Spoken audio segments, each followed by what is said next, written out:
Welcome on a really hot day. Our fridge is struggling today. It struggles to keep our food cold and it generates a lot of heat. And to understand the problem, you need to know how a freeway fridge works and what you can do to help its performance in hot weather.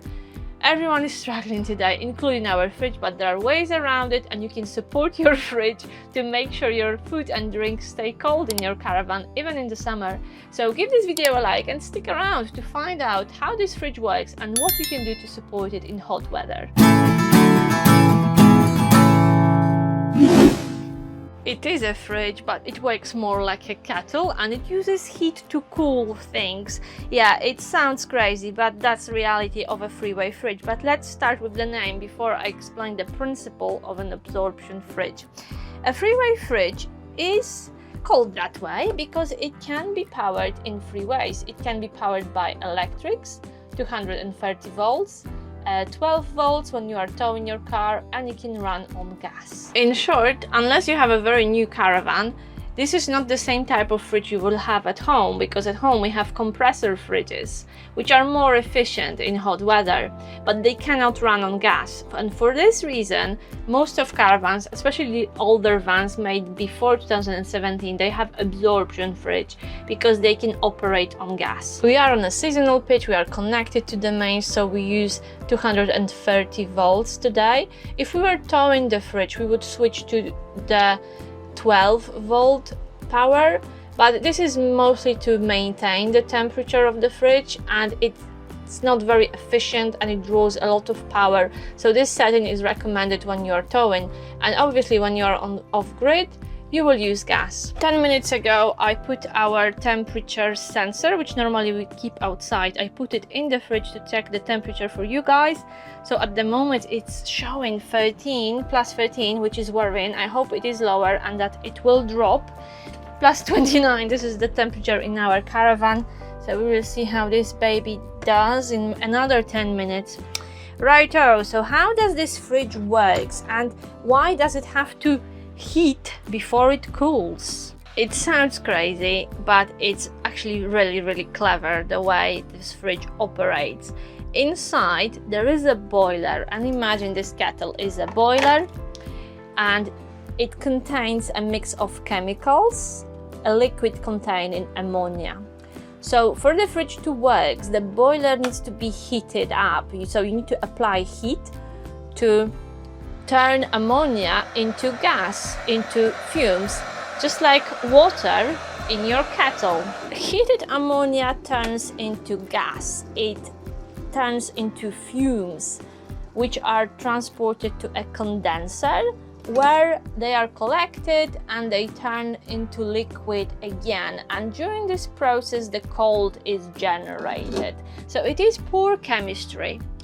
And then the circle starts again. Ammonia is heated up again, turns into gas, it's collected in the condenser, the cold is used to cool the fridge, and once ammonia turns into a liquid again, it's heated again. And if you could feel all the furniture around our fridge today, they feel very warm. And most of the heat escapes that way through the vans. So it is a good idea to park your van in such a way that these vans are in the shade. Because what is the fridge trying to do? It's trying to take the colder air from the outside to cool itself.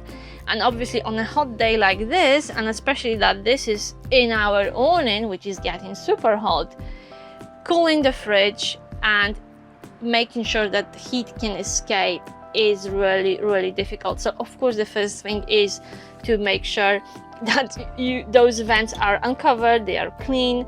We had a little flap here which I took off completely today. As you can see, that's a lot of solid plastic which used to be here. I just took it out to aid ventilation of our fridge.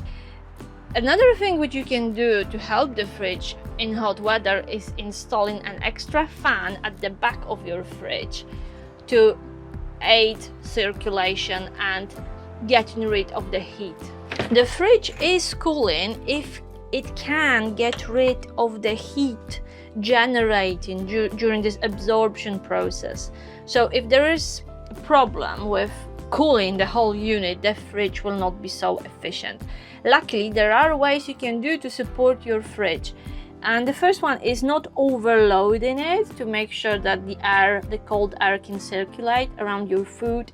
And the second thing you can do is inserting a frozen water bottle here to keep it cool, to give your fridge a head start. So I have 2 water bottles, one here, one in the fridge and one in the freezer. This is a very simple way of improving performance of your fridge in hot weather. I'm sweating, I'm melting. I know exactly how this fridge feels. It's struggling. So another thing you can do to support the performance of your absorption fridge is making sure that your caravan is level to aid the absorption process. It is a really good idea to cool your fridge before you set off from home. So if you are planning to take your caravan out, connect the caravan to the mains, turn it to 230 volts, give it a good cool before you start towing and before you switch the setting to 12 volts, because this is merely maintenance. It's not very efficient, it draws a lot of power, so it will be much easier to keep your fridge cool while you are towing if it's already cold, if it's pre-frozen. I kept opening the fridge a few times, which really doesn't help. So this thermometer now shows almost plus 13, 12.9, which is not brilliant. So we will see how it's doing in another hour, what's the result. But in overall, you know, we don't buy much food, we don't store much food on hot weather here.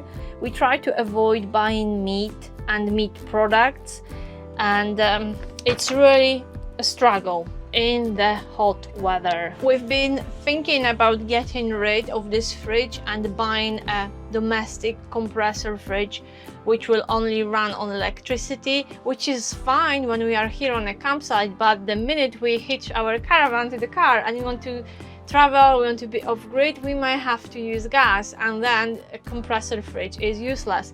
So we are going to ride it out, we are going to stick to our freeway fridge. Another thing why we keep it, even though it's not brilliant in the summer, these are quite expensive and we need it. We need to have it in a caravan for the scenario of selling the van. I don't think anyone would buy a caravan without a freeway fridge, because this is such an important piece of equipment, and let's face it, we don't get so much hot weather in the UK. It's usually a hot day, it's a few day heat wave. So I hope it is a temporary crisis, but it does affect our everyday life here in the caravan in the summer. We have to do shopping 2-3 times a week, buy little and often. We buy frozen food, especially to keep this cool, because we load it with frozen food, so it gives us at least a day of decent low temperature in the fridge. Yeah, it is a struggle. It is one of the many challenges you will have to deal with when you live in a caravan full-time, especially in the summer. And it is really annoying, and I'm really thinking, oh, shall I turn it off because it's not so efficient today and it generates all this heat. So let me know how you deal with it, whether you install the fans at the back of your fridge to aid this air circulation and cooling process. I hope I explained the process of absorption well enough so you get a gist. I'm not a physicist or chemist, but it is quite fascinating to think that this needs to be heated, that something needs to heat up and evaporate before it cools the thing down. So it is crazy, and as you heard, it generates a lot of heat which has to escape somewhere, and at the moment it is escaping wherever it can, and mostly back into the caravan. I'm looking forward to your tips on keeping a caravan fridge cool in the summer, and let me know if you still have a freeway fridge, or maybe you exchanged it, you replaced it with a domestic compressor fridge. So now you know why this one is called a freeway fridge, and I wish you luck with trying to keep your food and drinks cold in the summer. in the caravan. I hope you enjoyed watching this video and now you understand how a freeway fridge works and how you can support it in the summer months during hot weather. We are looking forward to reading your comments. We respond to every single one and it's always lovely to hear from you guys, so I hope you will reach out. And if you have any questions about living in a caravan full-time in the UK, shoot in the comments. And remember to subscribe to the channel. Most of you don't subscribe and I don't know why. There are so many perks of being a subscriber. It is free, you don't have to pay anything. It is a way of supporting our channel and showing that you enjoy the videos and you want more of them. And each time we release a new video, subscribers get a notification from YouTube telling them there is a new video. So I hope I will see you in the next one, next Wednesday. And don't forget, we do a live stream every Sunday evening, 7 p.m. the UK time. So if you want to talk with me in real time, you can during the live stream. See you later, guys, and good luck with keeping your fridge cool.